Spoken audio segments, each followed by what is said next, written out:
ఆ సంస్థలకు కోర్టుకు కూడా వెళ్ళే అవకాశం ఉంటుంది.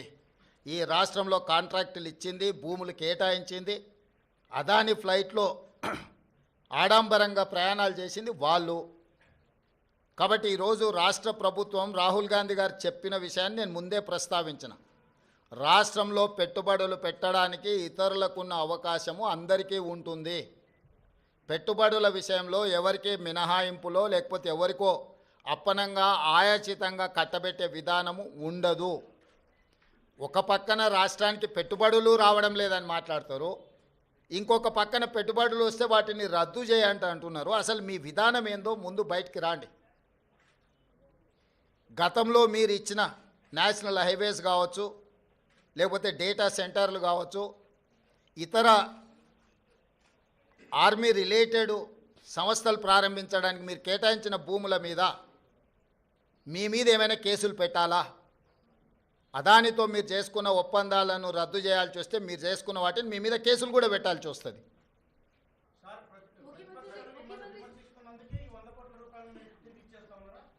ఎవరు చెప్పిండ్రు? రాంబాబు ప్రెస్ మీట్ విననట్టు ఉన్నాడు. మొత్తం విను ఒకసారి మళ్ళీ. నేను ఇంతకుముందు ఏం చెప్పినా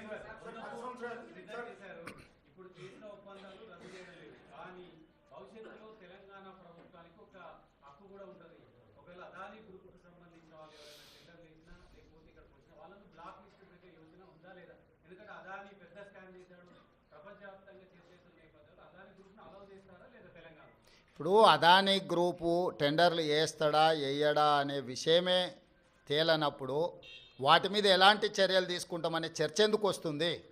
టెండర్లు పిలిచినప్పుడు వాళ్ళు భాగస్వామ్యం చేసినప్పుడు ఆ ప్రభుత్వాన్ని ఇతర ప్రాంతాలలో బ్లాక్ లిస్ట్ ఒకవేళ చేసి ఉంటే ఏ నిబంధనల మేరకు ప్రభుత్వం చర్యలు తీసుకోవాలో ప్రభుత్వం ఆ నిబంధనల మేరకు చర్యలు తీసుకుంటుంది.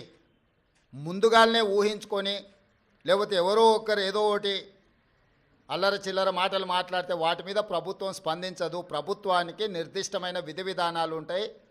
ఆ నిర్దిష్టమైన విధి విధానాలకు లోబడి మాత్రమే ప్రభుత్వం చర్యలు చేపడుతుంది.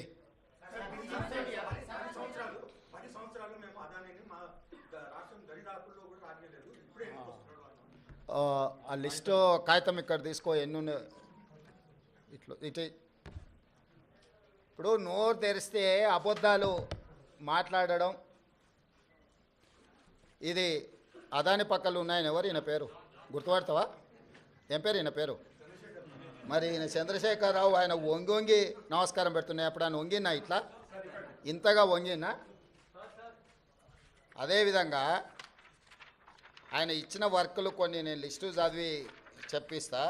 KCR invites Adani to set up a work plants in TS. Okay, Hans India పత్రిక ఓనర్ ఉండొచ్చు కదా. Business baron Adani meets to KCR, Times of India. ఇగో ఈ బుద్ధిమంతుడు ప్రబుద్ధుడు అదాని సంఖలో దూరిండు. ఈ సిగ్గులేనోడు అదాని గురించి నా గురించి మాట్లాడతాడు. అట్లనే ఒక లిస్ట్ ఉంటుంది కదా, వేరే పేపర్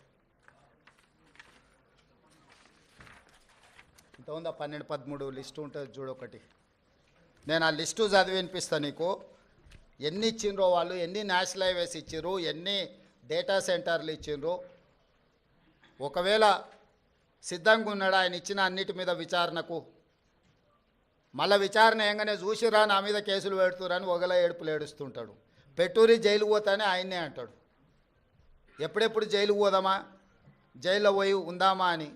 ఆయన ఏమనుకుంటున్నట్టు నిన్నవనేదో పేపర్లో చూసిన జైలుకు పోయిన వాళ్ళు అందరూ అయినరానా? ఆ లెక్కన ముందుగాల వాళ్ళ చెల్లెలు పోయింది. మరి ఆల్రెడీ వాళ్ళ చెల్లెలు జైలుకు పోయి వచ్చింది. అట్లా కూడా ఈయనకు అవకాశం లేదు కదా. ఆ ఛాన్స్ ఒకవేళ తీసుకుంటే కేసీఆర్ ఫ్యామిలీలా ఆల్రెడీ వాళ్ళ చెల్లెలు జైలుకు పోయి వచ్చింది. ఆ ఛాన్స్ ఆల్రెడీ వాళ్ళ చెల్లెలు కొట్టేసింది. ఆ ఫ్యామిలీలో ఉన్న పోటీని తట్టుకోలేక. కాబట్టి ఇట్లాంటి చిల్లర ఆలోచనలు మానాలి. 10 ఏళ్ళు మంత్రి చేసినోడు, అమెరికాలో చదువుకొచ్చినోడు, కొంచెమన్నా జ్ఞానంతో కొంచెమన్నా ఆలోచన విజ్డమ్ వాడాలి కదా. ఆ విజ్డమ్ వాడకుండా అన్ని చిల్లర మాటలు మాట్లాడుకుంటా Adani Elbit Systems defence unit at Mamidipalli operational BRS టైంలో ఇచ్చిండ్రు. అదేవిధంగా missile cell manufacturing unit at Mamidipalli under construction BRS ఇచ్చింది. Microsoft data centre at Ellikatta BRS ఇచ్చింది. అదేవిధంగా 3 national highway projects, Khammam to Suryapet national highway, Mancherial to Repallewada national highway, Khammam to Kodad national highway BRS ఇచ్చింది. 750 kV transmission line project BRS ఇచ్చింది. ఇన్ని ప్రాజెక్టులు బీఆర్ఎస్ ఇచ్చి ఈరోజు same counter drone manufacturing unit at Mamidipalli BRS ఇచ్చింది. ఇన్ని ప్రాజెక్టులు బీఆర్ఎస్ అదానికి ఇచ్చి అదానితో అంటగాగి అదాని దగ్గర కమిషన్లు మెక్కి నేను చేసిన ప్రయత్నం అదాని సిఎస్ఆర్ ఫండ్స్ నుంచి తెలంగాణ నిరుద్యోగ యువకుల కోసం వాళ్ళ భవిష్యత్తును నిర్మించడం కోసం ఆలోచన చేసి యంగ్ ఇండియా స్కిల్స్ యూనివర్సిటీకి లక్షలాది తెలంగాణ నిరుద్యోగ యువకులకు ప్రయోజనం చేకూర్చే విధంగా సిఎస్ఆర్ ఫండ్స్ కింద 100 కోట్లు తీసుకొస్తే అది రాష్ట్రానికి ప్రయోజనం. కేసీఆర్ లాగా అదానీ నుంచి అప్పనంగా నిధులు మా కుటుంబానికి కొట్టేయలే. ఇన్ని ప్రాజెక్టులు ఇచ్చిండు. ఈ ప్రాజెక్టులు అన్ని ఇచ్చినందుకు కేటీఆర్ను ప్రాసిక్యూట్ చేయాలనా?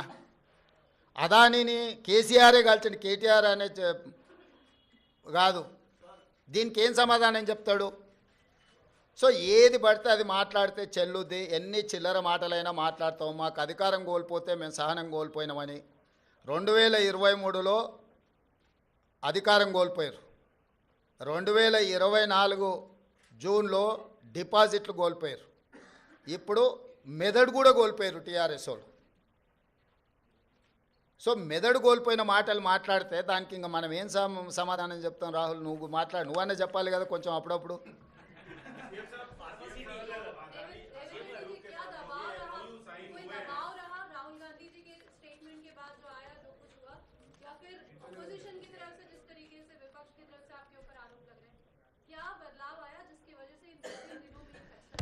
बदलाव नहीं है, ये कंट्रोवर्सीज में मैं जाना नहीं चाहता हूँ, क्योंकि अदानी ग्रुप से मैं किसी पार्टी के लिए, हमारे कांग्रेस पार्टी के लिए नहीं है तो हमारे परिवार के लिए एक पैसा नहीं लिए.